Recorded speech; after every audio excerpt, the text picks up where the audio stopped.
নমস্কার দাদা দিদি বৌদি দাদু ঠাকুমা। এটা হচ্ছে কাল্লা মার্কেট।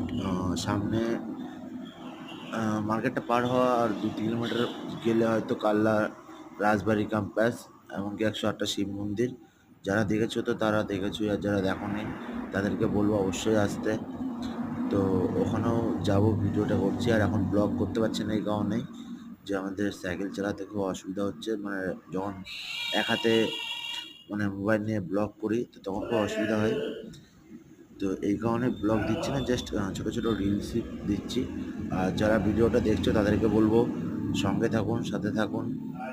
আপনাদের নিরাশ করবো না, এর থেকেও ভালো ভালো ভিডিও দেবো।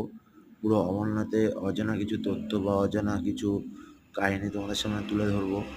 অজানা কিছু জায়গাও তোমাদের সামনে তুলে ধরবো।